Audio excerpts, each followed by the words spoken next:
All right, everybody. Appreciate you all rocking with me again. Hopefully that means that you got some good information in the last one. So this time we're going to talk about a little bit of the hows, the who's, and the what fors of that whole idea. So you remember what I told you about? Creating a market dominating position is one of the things that is really important if you're going to go from that conversion equation, go from entering the conversation that's going on in the buyer's mind to actually being the go-to person in your market. So before I start talking about it, let me check. How many people would like to be the go-to person in your market? Say aye.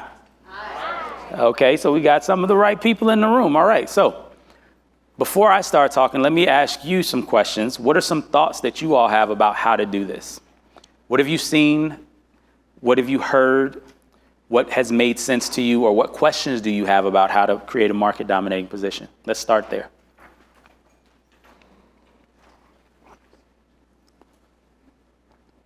And y'all gotta remember, I'm a former high school teacher, so I'm real comfortable with that awkward silence while people are thinking. Be the local expert. Say it again. Be the local expert. Be the local expert, right?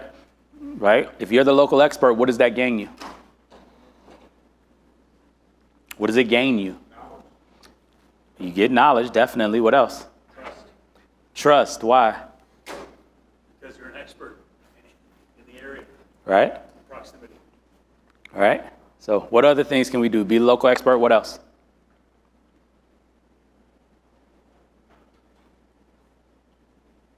Can you repeat the question? So how do you create a market dominating position? What have you seen? What works? Or what questions do you have about it? Develop relationships. Develop relationships. Be genuine. Good. Continue to grow in your knowledge. Continue to grow in your knowledge. Yep. So how many of you all have been following the saga of Coach Prime, aka Deion Sanders, who is now the head football coach at the University of Colorado? All right. For those of you all who don't know who Coach Prime is, he was a phenomenal cornerback in the NFL, won 2 Super Bowls, arguably the greatest cornerback of all time. He also played professional baseball, the only person to play in a football game and a baseball game in the same week, right? But one of the things that he's known for talking about is dominating. He's known for talking about with his teams, with everybody, about dominating. Now, one of the things that you all were just talking about were a number of things that you would try to do to create a market dominating position. But I want you to focus and key in on that word, dominate. Dominating comes from doing things that other people don't do, right? So in a lot of the things that we were talking about, becoming a local expert, being nice, building relationships, et cetera, is that stuff that your other realtors are not doing? Yes or no? Depends. Probably not. I love that answer. It depends. That's the favorite lawyer answer, right? But think about it. Of the realtors that you know, how many of them are out trying to build relationships? Like what percentage? 10%, 20%, 90%? What? 90%, right? Well, some of them say they're developing relationships. But are they really? Exactly. Now here's the key. There's a difference between the word try and the word do, right? We'll go back to our Yoda. There is no try. Do or do not, right? And the big thing here is that you don't try to create a market dominating position. You either create one or you don't. Now, the biggest thing that a lot of people struggle with is that there's advertisements everywhere. How many of you all have seen just an inordinate amount of Facebook realtors showing their stuff on Facebook? Right? Everywhere. Instagram, right?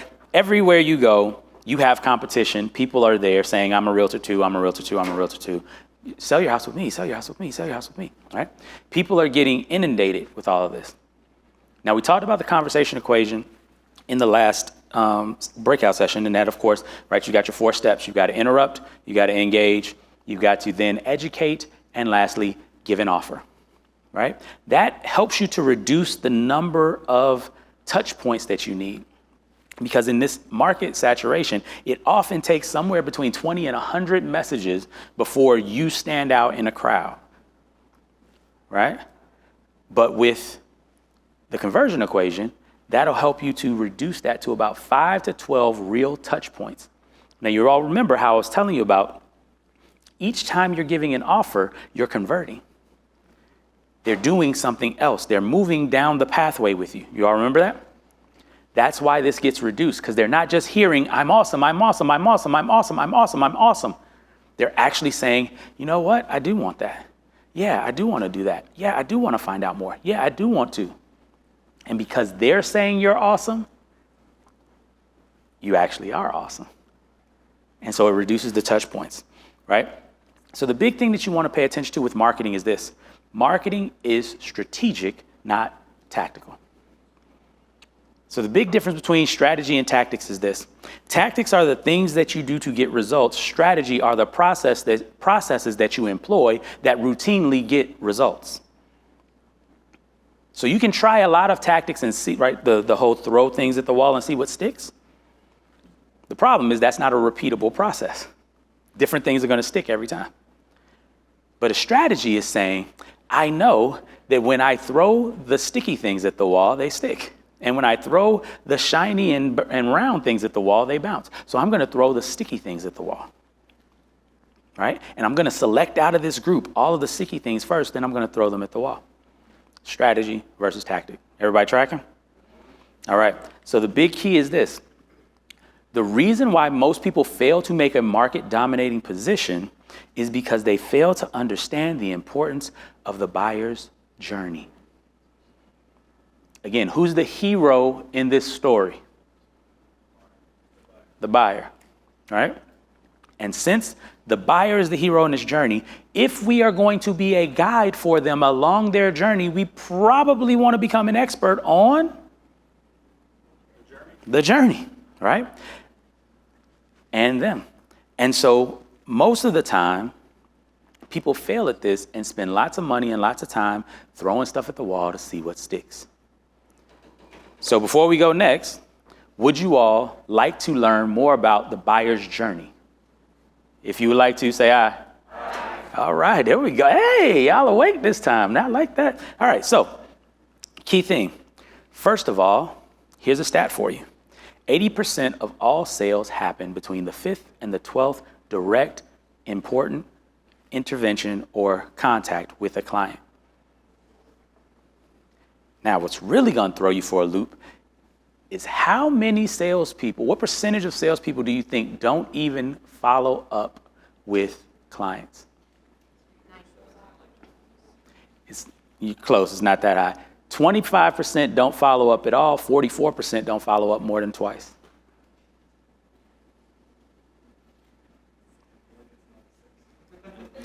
Say it again. 96 don't get to the 5th. That's the number, right? Now, why is that important? When are 80%, AKA 4 out of 5 sales made? 5th to the 12th. So what does that mean from a statistics, from a numbers perspective? If 96% of people don't get to the 5th, then that 96% is fighting for what percentage of sales? 20%. That's why it's really difficult for most people when they first start, right? But if you can, and this is called a blue ocean strategy, right? If you can go over here to the 5 to 12, guess what happens? There's 4% of you fighting for 80% of the sales. That sounds like a market dominating position. What you think? So how do we do that? The first thing is to understand that the buyer is on a journey. It's a process. No one wakes up and says, you know what? I'm going to sell my house today. Bring me somebody to sell my house to, and I'm signing the papers today. It's rarely how it happens, even for the most impulsive person you can think of, right? What normally happens is that they first figure out over time what they want to do, and then they get to a point where they're ready to go. As a matter of fact, industry studies have shown that only 1 to 3% of buyers in a room full of buyers are ready to buy in that moment. So what that means is if we had 100 people in this room, all with the same problem, all who had houses to sell, and I offered them to buy their house for the number they wanted, only 1 to 3% of them would say, me, now. Right? Why do you think that is? Need another house to buy. What else?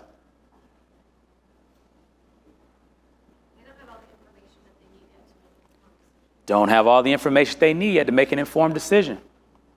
Not sure if they're really ready to sell yet. They want to sell, but are they ready to sell? There's a big difference, right? And so when you understand that, now think about that. If you were on stage and you had 100 sellers, you would feel like, oh my God, I hit the lottery, right? And then you come away and you only got 3 sales. How do you feel? Tell the truth. Defeated. Look at that. Now, do you see how we have to shift our paradigm? If you sold 3 sales, you were in the top percentile of what was capable of being sold in that room, but you feel defeated because you don't know what you should actually be selling in that room. So you think you should be doing better than you actually should be doing. And this is the reason why most people burn out in this profession and in many professions in business, because they don't understand what the reality of the buyer is. All right? So now that you understand that 1 to 3 are ready, the question is, what do you do to the other 97% to 99%, to make sure that when they're ready to buy, who are they coming to? You. Right, nurture. But there's a particular way to nurture. And this is the thing that a lot of people struggle with.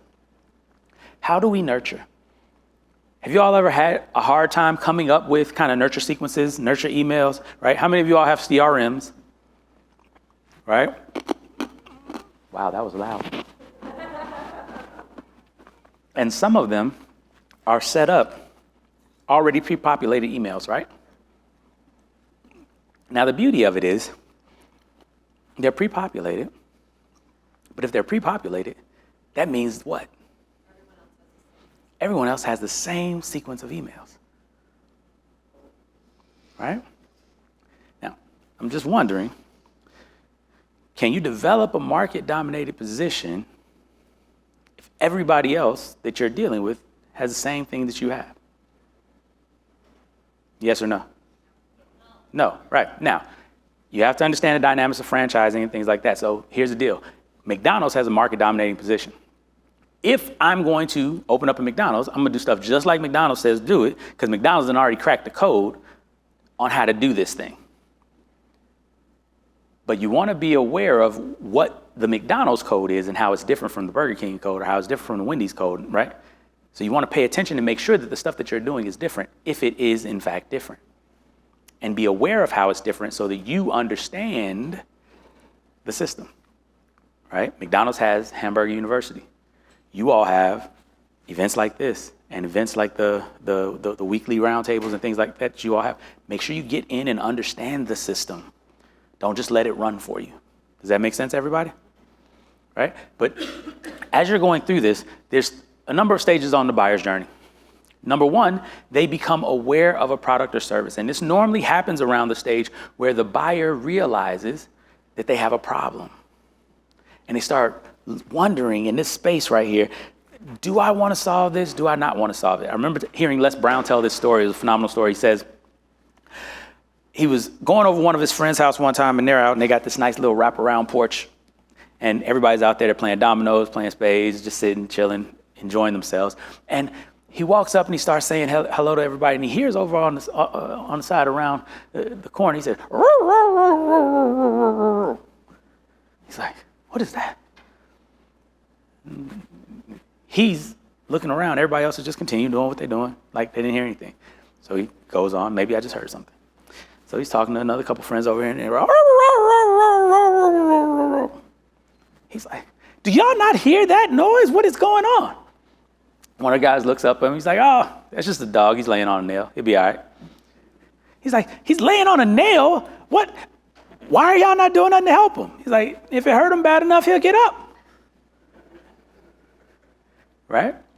So many times people have problems, but it's not bad enough yet for them to do anything about it. So they start looking around. And how many of y'all have ever had one of those encounters with a seller where they were kind of thinking about selling their house? Right? Isn't it frustrating? Especially when you go into your whole spiel and you're like, yes, and we can do this and I got it. And you spend all this time with them and they're just still thinking, we'll let you know. And then 3 months go by, 6 months go by, 9 months go by, sometimes a year, sometimes 2 years, and they still haven't sold their house, right? But that's because, again, if you go into there and you're not looking for the right cues, you'll think they're ready to sell because you're not actually finding out what the conversation is that's going on in their minds. So once they get aware of the product, they then move to the next step of, why should I do something different? Why should I buy, or in your case, why should I sell, right? Why should I do something different than what I'm doing right now? I know I have this problem and I know that there are options out there, but why should I pick one of those options? What are the reasons that I should pick to do something different? Now, if you're trying to sell them at this point, what are you actually doing?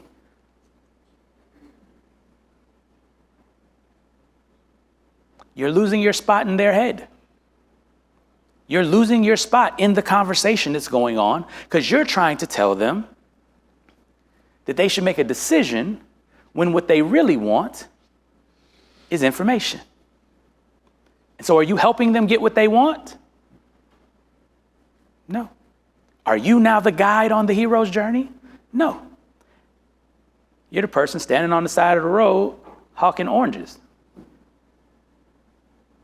Right? You're not even in the car. All right?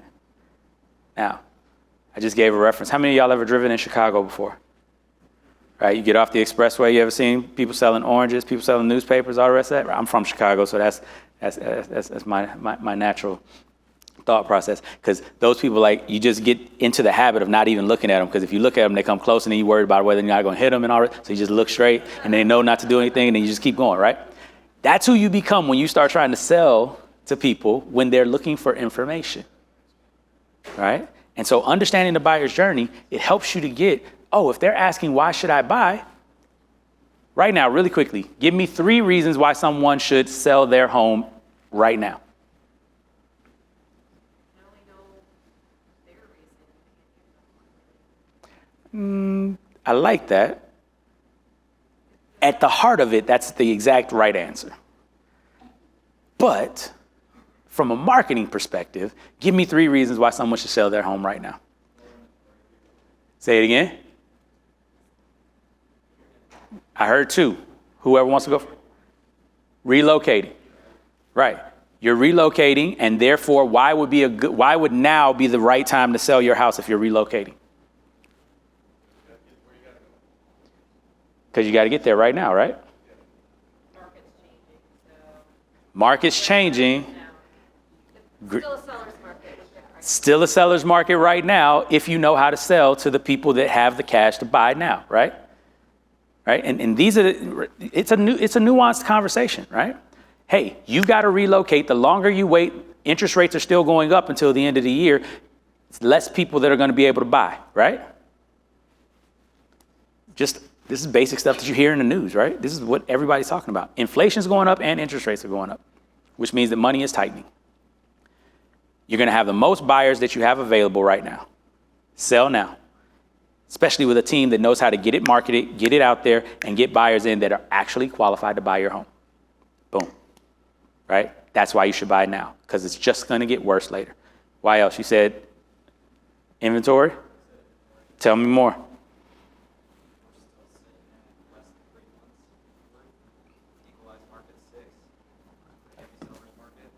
There we go. Right? You already missed selling your house at the top of the market, but we're still in a good market right now. We told you to sell last year. You didn't listen to us. Do you want to miss it again? Right? Pretty compelling reasons to buy what you're selling, right? Same thing. Also a good time because there's not as much competition right now. Bam, say it again.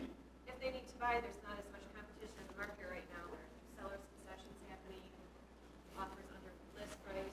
People are desperate because they've been on the market. Because Right. they haven't adjusted the price correctly. Right. Mortgage lenders are giving deals and discounts, right? Right? It's a great time to buy, right? What I wanted you all to pay attention to was you are not selling them on anything. You're giving them the information that they're asking for. What they said is, why should I buy? Here's why you should buy. Simple. Full stop. Now, what most people do is they make the mistake and they're like, so when do you want to get started? I didn't say I want to get started. I said, why should I buy now? Because here's the interesting thing. As soon as they get that question answered of why should I buy, immediately their brains go to, well, why shouldn't I buy? What do I need to watch out for? What do I not know? What am I missing? See, we think that once people get convinced that they should do something, that they're already there. That's not how our brains work. Years of evolution have taught us that when everything is calm and copacetic, that's normally when the predator comes out and kills you. Right? We don't go down to the drinking hole and just go, I can drink, because that's when the alligator pops up from underneath and now you're dead, right? So because of that, when everything looks like it's amazing, the amygdala part of our brain, which is our threat center in our brain, starts saying, wait, something's weird. Too good to be true. What do I need to watch out for? And this is where you start getting all the buyer's objections. Anybody ever had this happen before? Everything seemed like it's going swimmingly. They seem like they like you. They seem like they want to go there. You think you understand them. And then so you move for close and then they go, but wait. But what about this? But what about this? But what about this? What about this? What about this? What about this? What about this? Right? Now, again, when that happens to you, if you didn't already know this information, how does that feel?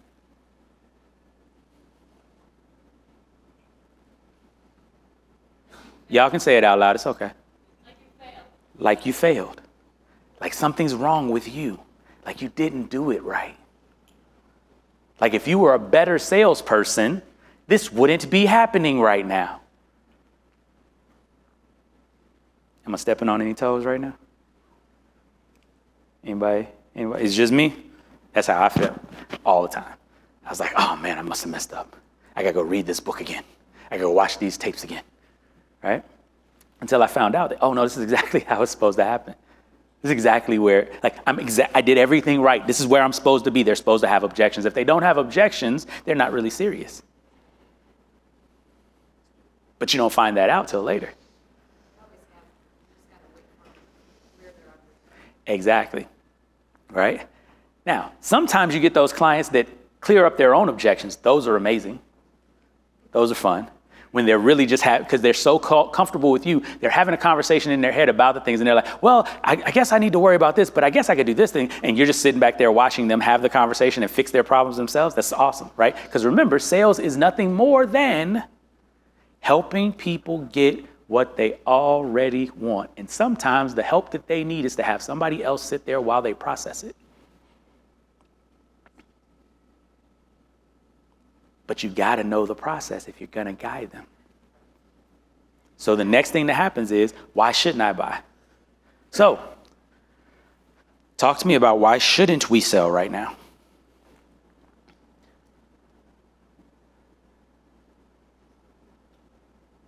Say it again. Say what? I will never tell anybody not to sell. See, that's the problem. That right there, and I know you're joking, but realistically, that's the problem. That's where you lose all credibility. You just got booted out of the conversation. They don't have enough equity. It would not make a decision. Boom. You don't have enough equity. Hey, selling right now is not going to be beneficial for you because of your situation. And I don't care whether you buy with me or don't. I want you to get the best thing. I want to help you get what you want. And right now, you told me that you wanted X, Y, Z, and this isn't that. What's another reason why somebody shouldn't sell? So they don't have enough equity. What else? There's not a plan B if they cannot find something in the market that's suitable. They don't have enough savings to wait for the market to find something suitable. So now they're going to be out, and now they're going to be extra stressed and all the rest of the type of stuff. The money that you're going to make between selling now and selling in 6 months is not worth the money it's going to take for you to spend trying to find a place. So let's just wait 6 months. All right?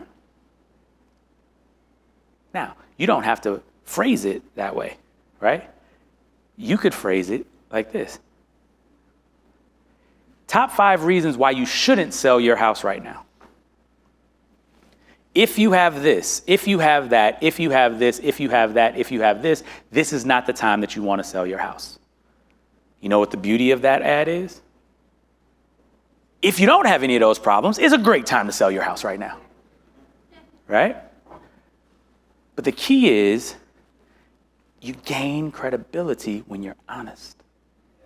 Because if you're really an expert in the market, you know that it's not always a good time to buy and it's not always a good time to sell. Say again. Every situation is different. And there's certain factors that make a good sale and there's certain factors that make a bad sale, right? As a real estate investor, I always talk about my first real estate investment property. We bought it as our house and we were always going to then move out and rent it out. But I got really lucky.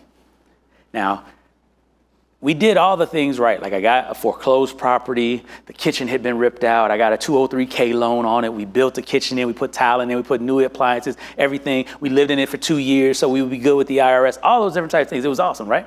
Only problem about said property is we bought it in September of 2007. And I don't know if you all know, there was just a little thing, just a little blip in the market that happened around that time, right? Bought the house. I think we were all in for about $119,000. This tells you how long ago it was, right? We were all in for about $119,000. It appraised for $137,600 in the beginning of 2008. I'm like, yes. Instant equity. We are amazing. Life is good. I am awesome. Right? And then the market collapsed. And I was like, oh my God, what are we gonna do? And then I decided to go to law school and join the Marine Corps, so we're not even gonna be in the area. So we're hoping that we can get good renters, and we get one renter in, and then I'm at OCS, I tell you, I kid you not, true story. I'm at Officer Candidate School, so I'm in Quantico, Virginia. My wife is in Michigan with my in-laws and my daughter. Our renters are in the property. The house next door to our house catches fire. The renters are on the phone with my wife explaining to them how they're worried about the flames leaping from one house to the next house because we're in these row tracks that there's about 10, 15 feet of space between the houses, but then you got big backyards, right? And so they're and now my wife can't get in touch with me because we have no phones, no connectivity to the outside world except for on the weekends. And that was after the first 3 weeks. First 3 weeks, I couldn't talk to anybody. We could just write letters. And then for the week 4 through 10, now we can talk on the phone 1 day a week, Sunday, which was our Liberty Day, right? And so the first call I get is like this litany of things that have gone horribly wrong since I went to Officer Candidate School. It was a fun time. But all of that happens. That renter then stops paying rent. The house didn't burn down, although sometimes we look back at it and we're like, it would have been nice if it burned down because that insurance check would have been awesome, right? But the house doesn't burn down. The renter stops paying. They had an illegal dog that they had in the house, so then they were keeping it in the garage. So the garage smelled like feces and all the rest type stuff. So we had to get the garage power washed. We had to do all the rest type stuff. We get another renter in the process. But we were able to keep the house rented the entire time. So luckily it didn't come out of our pocket. But I remember I was in law school. So we moved in 2009. I went to law school. So we were living in Champaign. And I want to say it's like 2010, 2011, you know, the height of the doldrums. And I looked up the house and my heart hurt because it was worth $99,000. Now, mind you, I bought it for 101 with no kitchen, right? And I was just like, oh my God, this is crazy. But as the market does, we waited a little while, we kept the renters in, did the whole deal, and wound up selling it for a profit later. But I tell that story only to say, it all depends on where you are in this thing. Was it a good purchase? Was it a bad purchase? Did I do it right? Did I not do it right? Who knows? Had I sold when it was worth 99, would that have been the right time to sell? Of course not. It's cash flowing $500 a month and I'm selling it. Why? Right? Had I been able to sell it when it was 137, would that have been a good idea? Probably. But then where would I have lived? I don't know. Right? Maybe we got an apartment, maybe we did something, who knows? The whole key is people are going to be at multiple parts of this journey, but being able to tell them why they shouldn't buy is extremely important because it, again, gains credibility that you are actually an expert, not a charlatan, not a snake oil salesman. That you are actually looking at their best interest and utilizing your expertise to guide them along their hero's journey. Because the next step of the hero's journey, once they get comfortable about, yep, I understand why I should do this. What are the conditions when I should do this? And I understand, yep, I don't want to do it here. I don't want to do it here. But once this gets out of the way, I'm ready. The next step of that journey, I got to turn this back on if I'm going to move it forward, is who should I buy from? And what most people try to do is try to come in at this level and compete for the who should I buy it from when they've done none of the work anywhere else in the journey. But the beauty of it is when you do this work, remember we talked about that blue ocean, that 4% of people who are trying to get the 80% of deals. If you've been doing your work right, you've got 5, 10, 15 touches of that client by the time they get to the who should I buy from stage of the game. And your competition may call them twice.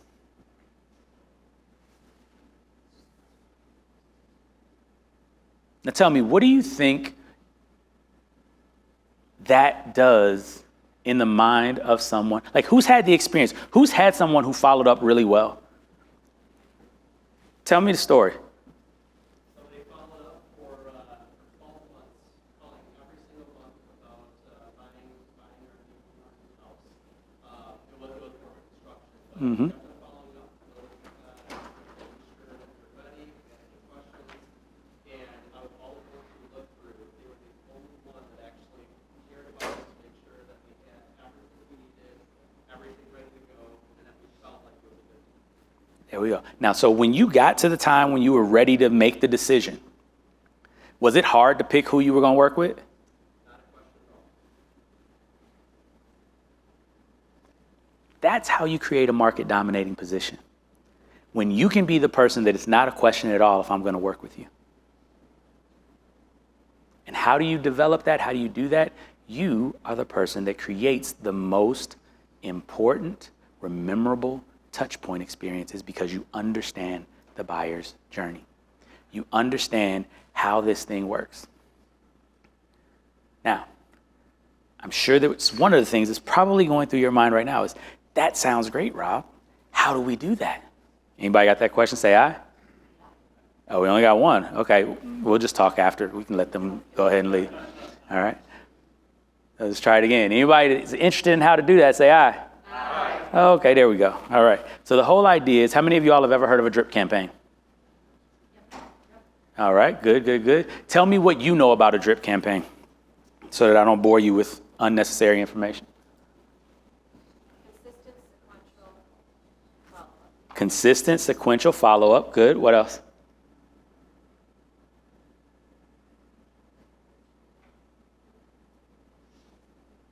Keeps you in front of them, constant reminder. Keeps you in front of them. Constant contact. There's a whole company with the name, right? What else? I'm really asking because I don't want to give you a whole bunch of stuff that you're like, I already know that, Rob. Why'd you tell me all that? Like, give me what you know. Or a Message consistency. Good, good. What else? Can provide value. That word is important. Can. If you're going to create a market dominating position, can you let your drip campaigns possibly provide value?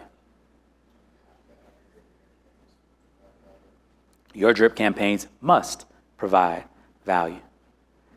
The people that sometimes provide value are over here in the don't really follow up and create good touch points group.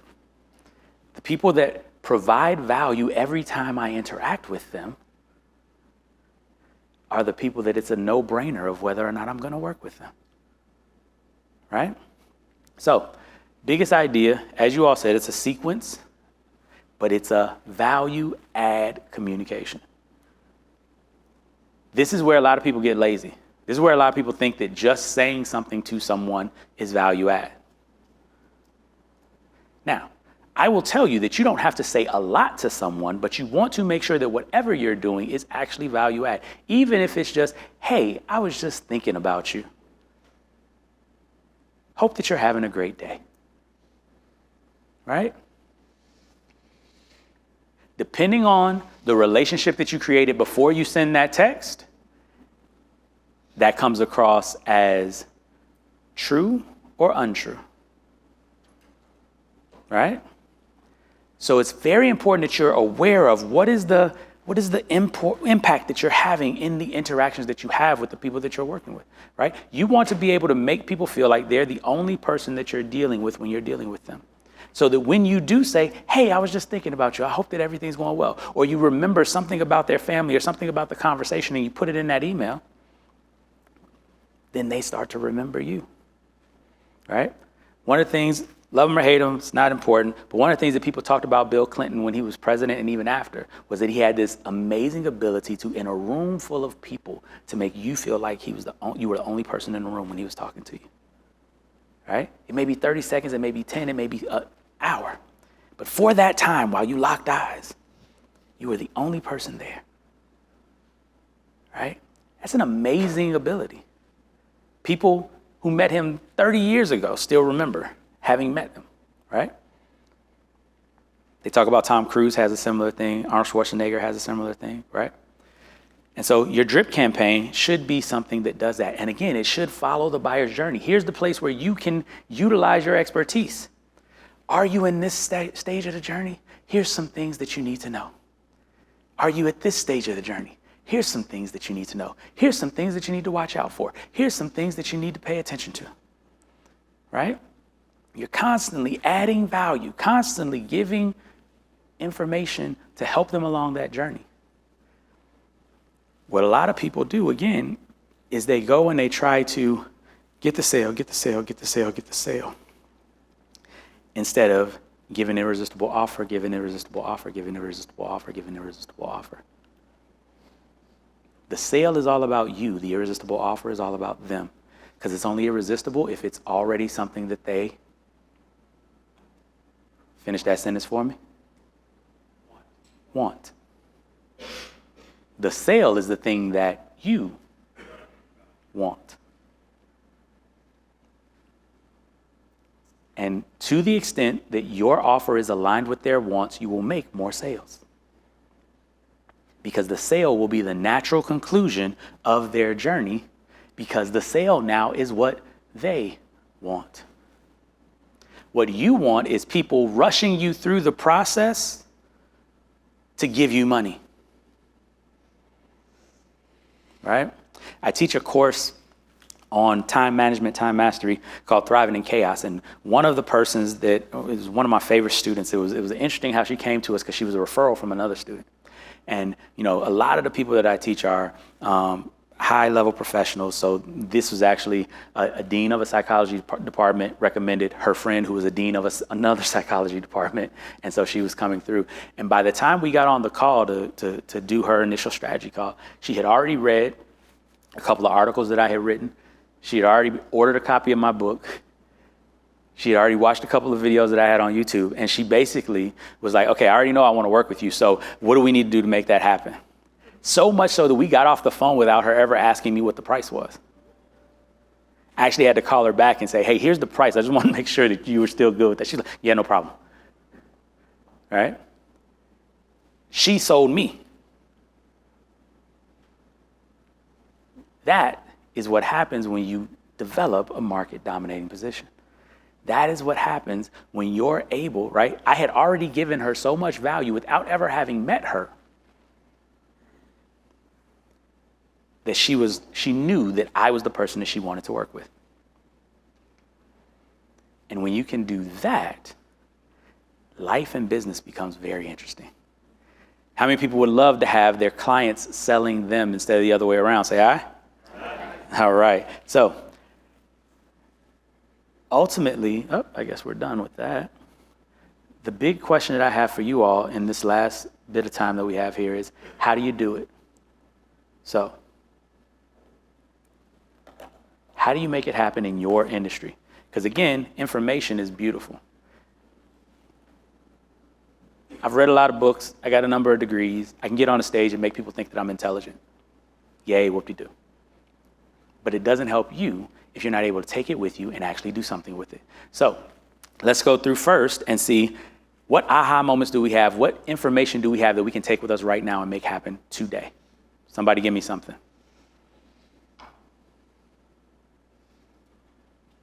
Yeah, you didn't know it was going to be a pop quiz at the end, did you?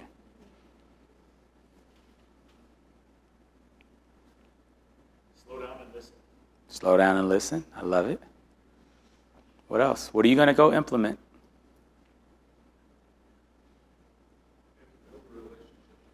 Build the relationships. Yep.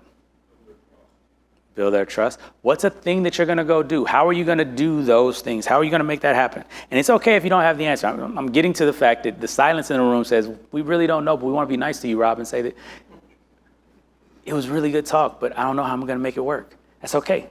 Remember I told you about Stump the Chump? For those of you all that were in the first section, that's this part right here.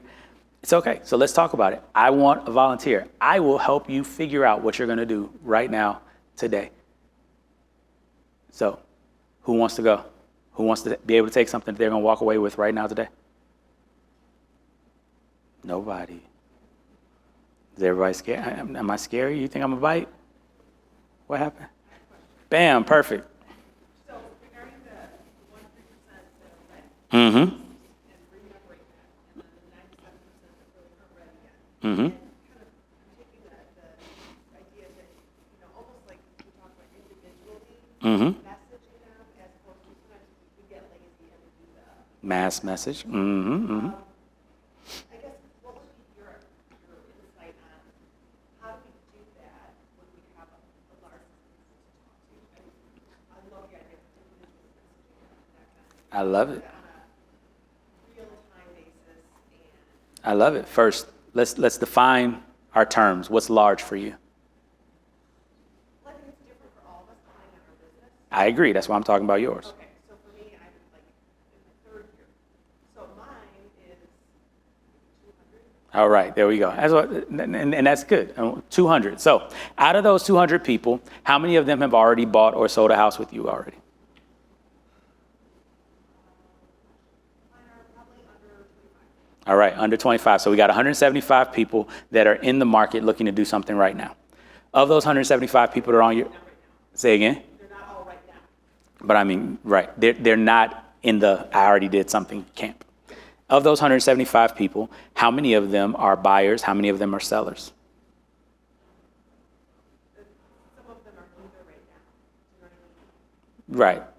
So I would give you I don't disagree. No, I know. all of them, right? No. She's right. Some of them are, I don't know what I want to do. I don't even got a problem. I just know you. Right? Exactly. Right? We just cool. Right? Some of them actually have the problem. That's why I'm asking the question. How many of them? Right? Because it seems like a lot when it's 175. Right. So how many of them actually have the problem of I want to sell my house or I want to buy a house? If you guess. Go ahead. What's going to happen? Nobody's going to take your kids if you're wrong. Maybe right at this exact moment. Yep. Today, right now. Maybe 30%. 30%. So 30% on 175 is 30, huh? About 60, yeah, about 57, yep. So 60 people. Okay, so let's do 60 people. Of those 60 people, what percentage of them are buyers? What percentage of them are sellers? What's the immediate problem that they have right now? Do they got to sell or do they got to buy first? Probably more would be buyers. More would be buyers than sellers. So Buyers, 30%. 70-30, all right. So again, if we got 60, then we're talking about 18 and 42, right? So you got 18 people to talk to about selling a house, and you got 42 people to talk to about buying a house, right? Now, what if you put those 42 people onto a drip campaign that was specifically about the buyer's journey of buying a house, and you put the 18 people on a seller's campaign about selling a house?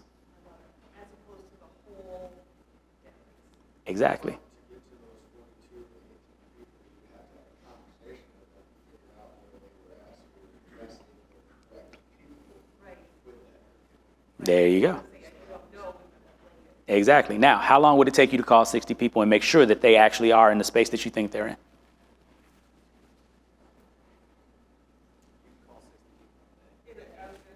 Yeah, I know. Right. Even right, depending on if you get them. So you call all 60 in a day. Let's say it takes you a week to find out and solidify that they're all there. By next week, you can have 2 drip campaigns written while you're doing this calling. You also write the campaigns again. They just have to give top 10 reasons why you should sell now. Top 5 things to watch out for when you're buying, and then you can break down all of the top 10 reasons into individual moments. Now you've got 11 emails that you're sending people if you do it weekly, if you do it bi-weekly, if you do it monthly. Then they get now you probably understand why you should sell. Let's talk about why you need to watch out. Top 5, top 10 reasons, whatever. Now you got another one that has all top 10, and then you got another 5 that's like, hey, just to go in depth about number 1. Remember I told you about those 5 reasons, blah, blah, blah, blah. You got another 5, 6, 10, right? That's a half a year of communication, and you really wrote 2 things. I would say focus on the 18, because 18 is probably going to turn into 36. Right now is the time to tell them that it's a good time to sell, but that is where the money is now. There you go. And I love it, right? I'm a big fan of, have you all ever heard of the tyranny of the or? So most of us live in this binary world where we can do A or we can do B. I can take care of myself or I can take care of those people that need me.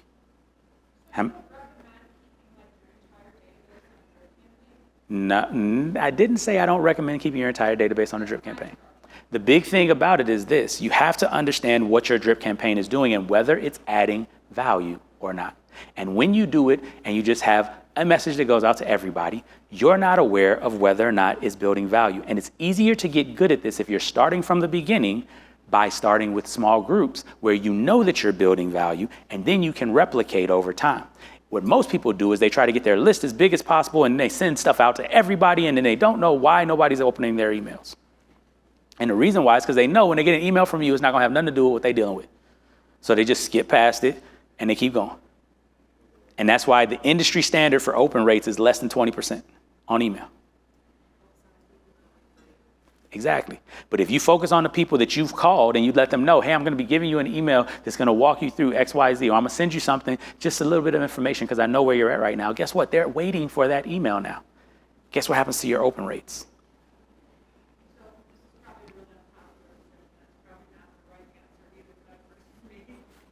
I don't use any of that. Great. I Facebook message people, I call them on the phone. Great. I mean, Great. I have 200 people in my database that sold people 150 homes. I know who sends me clients, and I call them and go, oh, I saw you had a grandbaby. I'll speak to that kid. Because we spend so much time in our car, the last thing I want to do is go back to my office and spend another 6 hours about this great baby portrait. I think it's a great tool. I'm overwhelmed by it. To me, it's just another thing to do that I don't have time for. Do you know what you just said? That was very important. Did everybody hear what she just said? First of all, round of applause. Good answer. I want you to pay, well, some of y'all are thinking it, and the people that are thinking it, I want you to pay attention to this thing right here. What she just said was, I'm doing this and it's working. I'm resistant to change. No. Pause. Wait, everything else that you said, unnecessary. I'm doing this and it's working. We are not in disagreement then. Now, I can break down how everything that you're doing is exactly what I'm saying. It's just doing it a different tactic, but it's the same strategy. You just said, I Facebook message, I direct message, I call people. When I see that they have something, I let them know that I'm thinking about them. I know where my clients are coming from, which means that I'm tied into who I'm giving value to because they're giving me feedback, because they're sending me clients, right? That's a drip campaign. It's exactly that. Genuine, organic. It's every day. It's what you do. Now, if you're doing that and it's working, understand why it's working so that the people that aren't necessarily as good on the phone or aren't necessarily have as good networks that they've built up from years of being an amazing friend, can understand how to do it using different tactics, but the same strategy that you're using. And their skill set. And their skill set. Because everybody can't be you. I always tell this story, right? I'm 6 foot tall. I'm not 6'7", but I am, above average height for a male in the United States of America. So if I decide to put something on the top shelf of the cabinets in my kitchen, that's a great place for me because I can see it and I can grab it. But if I've got somebody that's 4 foot, 5 foot, that's in my house, and I'm trying to teach them the fastest way to get that stuff, which for me is to go reach up on the cabinet and grab it, is that going to work for them? They're going to have to go get a stair step, get a step stool, get something, get on top of the counter and grab it. Now, is that the best place for them to keep it then? Just because it's the best place for me to keep it and it works perfectly for me. What are you talking about? I walk in and I go grab it. What are you complaining about? This is an amazing strategy. Why are you arguing with me? Just do what I told you. But they can't do what I told them because it doesn't work for them. And here's the difference between being a performer and a producer and being a leader. A producer figures out what works best for them. A leader facilitates the manifestation of greatness in others. So, to your point, no, I'm not telling you you're wrong. As a matter of fact, I'm very happy that you just confirmed everything that I've just been talking about here, because you were like, I got this, I got this, I got this, I got this. Did y'all hear that? Testimony, test case, and no, I did not pay her to sit in the back and do that. Thank you very much. What's your name, ma'am? Brenda. Brenda, thank you, Brenda. That was awesome. You're my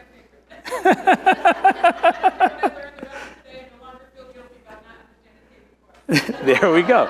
There we go. Now, no, and it's no, that's the whole thing, right? And the whole idea, and understand that. Remember what I told you all about Hamburger University and McDonald's? The key is McDonald's has a market dominating position. In whatever city you're in, there are burger joints that are germane to that city that are pretty good, that have customers, that have clients, that make their business work. That's perfectly fine. But I can promise you, if a McDonald's drops in that same space within the space of 12 months, whatever that burger joint isn't going to be doing as much revenue as McDonald's. Why? Food sucks. And McDonald's has never been known to have the best hamburger in the world, but they have been known in my entire life to have served the most hamburgers in the world. Because they dominate the market, because what they do works, whether you like it or not. They also know what the client's journey is. Most people don't want to sit down and eat. And most people aren't looking for the best burger. They're looking for the quickest burger. The cheapest burger. They understand what the client wants. Now, why is that important? There's a little bit of that, but right, like you can only go so far at doing the Jedi mind trick stuff. So here's the key as we get ready to leave, so that you all can take this with you, because there's many of you all at different levels of this journey. If you're struggling with kind of understanding what the franchise piece of this is, understand that there is a level of success that you have when you're a doer. Then there's a level of success that happens where you move from being the top 20% of this group to the bottom 80% of this group. And if you want to get into the top 20% of that next group, that's a different ballgame. I had to run my business differently when I was an average business. Then I became a six-figure business, and I realized that running a six-figure business is a lot different than running a business where you're just doing stuff by yourself. And then I became a multiple six-figure business, and you realize that's different too. There's a whole bunch of moving parts once you start to do double what you did when you thought, oh man, this is amazing. I made $100,000. Oh, yay, right? And as you move further and further down that pipeline, you go from top 20% to bottom 80%.